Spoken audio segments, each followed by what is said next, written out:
trying to remember the first words.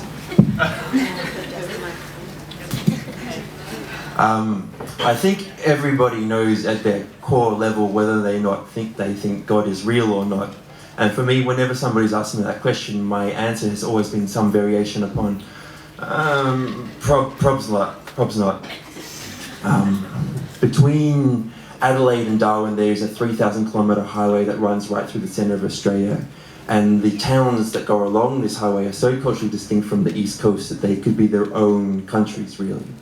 And in the middle of Australia, in the middle of the desert, there is a small town called Andamuka, which is the epitome of a dying town. Back in the 80s, it was like a thriving opal mining place where thousands of people came and sought their fortunes, and it was like this wild west. And by 2012, the opal had largely been exploited, and there was only a couple hundred old men left waiting to die. And when Martin and I turned up in Andamuka, we were doing so for a documentary project called Into the Middle of Things, and we were 4 weeks into a 7-week journey around the country, stopping in these small towns and big cities along the way and meeting just sort of strangers on the street and interviewing them about their lives and their loves and their thoughts on the bigger questions on life. And we were in the most amazing experience, this journey of people sharing the most intimate things with us, and because of that, God came up quite a lot. And I find it particularly hard to believe in God because I grew up in a rather irreligious family, and I didn't really hear the stories of creation until I was in a Lutheran high school, and it's a bit hard to take Noah and the flood seriously past the age of about 9. And when I was at high school, I went to chapel and heard sermons 4 days a week for 5 years, which is a lot of chapel. Like, I built up a seriously large amount of brownie points with God. I could probably murder the Pope and God would be like, oh, don't even worry about it. And one of the things you might not consider is that if you're a chaplain writing 4 sermons a week, you have to write 4 sermons a week, which is a lot. And if you're a godless heathen like me and you've never written a sermon before, this is how you do it. You take something from current events or from pop culture and you relate it to a Bible story and use Bible story using a series of increasingly tenuous metaphors. So we heard the stories about understanding God love after the tsunamis in 2004, and after a certain point, if you're writing 4 sermons a week for 40 weeks a year, your A game dries up pretty quickly. And our chaplain was in his 50s and he didn't really give a crap anymore, so he sort of was making bolder choices with his sermons. And after a certain point, he started talking about soap operas he was watching on TV. And we had this cracking series of sermons about how our love for God was turbulent, a lot like the relationship between Ryan and Marissa on the OC. And eventually things got really kind of abstract. And my favourite sermon by far was this sermon about how God was like a door. And there were big doors, and there were small doors, and there were round doors, and there were square doors, and there were pink doors, and there were brown doors, and there were doors within doors, and doors that opened up onto the mountainside, and doors made out of bamboo. And he then proceeded to spend the next 3 minutes naming types of doors, finishing with the point that since God was everything in the universe, he was also all the doors. And it was our responsibility as Christians to open the door of love to God. But God was also the door. It wasn't really well thought out metaphor. And as Martin and I were travelling around the country, God kept coming up, He kept coming up. And even on our first day when we were travelling around the hinterlands of the Gold Coast, we came across this evangelical Christian Bible camp. And we scored this interview with the head honcho of the camp, the main dude. And he was this guy in his 40s, and in his own words, he was a drug addict and a fuck up and a loser, and he had been redeemed by God. And then as we talked about it further, he talked about having this relationship with God, and in this relationship, God spoke to him. And this wasn't some sort of wishy-washy, namby-pamby Church of England God speaking to you through metaphors. This was actually like God actually speaking to you with thoughts in your head, which didn't make any sense to me because I've been alive for a very long time and God's never spoken to me. And I left that conversation thinking that either this guy was, hamming it up for the camera, or he wanted to believe in God so much he was tricking himself into believing that his own thoughts were God's voices, or he had a mental illness. I mean, how many people are in mental health facilities right now who are in there because they hear the voice of God in their own head. And I was kept thinking, what's the difference between this guy and those people?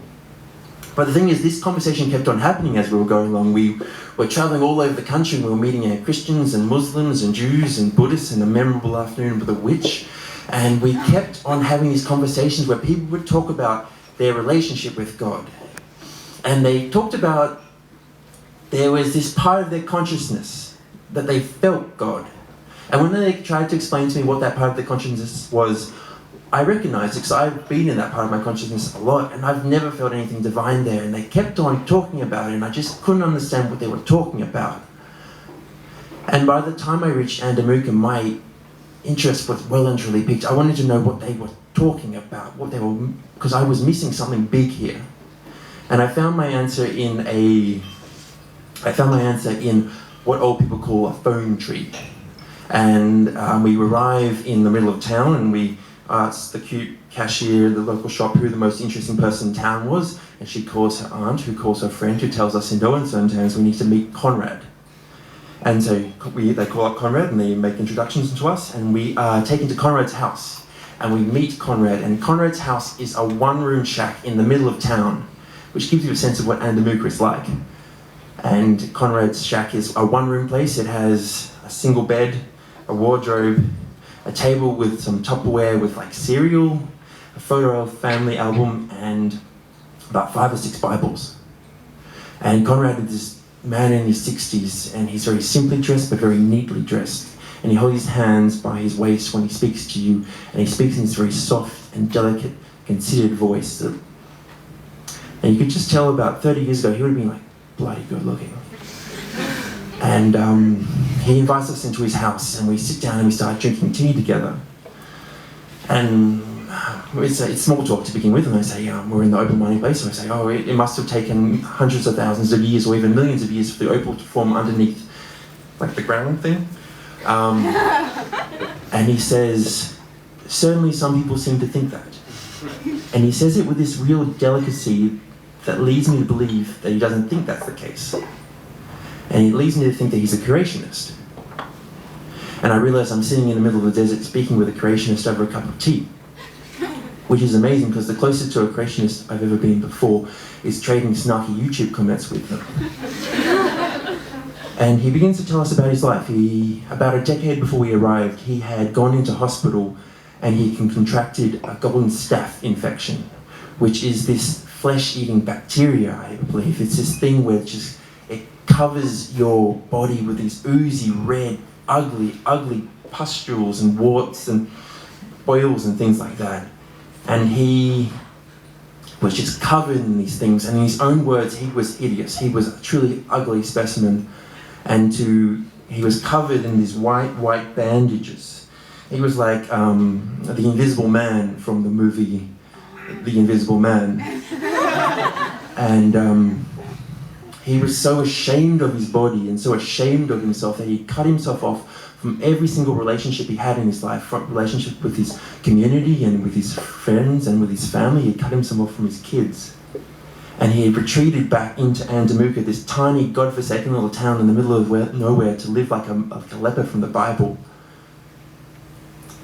And he said something amazing. He said that when he was here by himself in this tiny little place, he was so alone.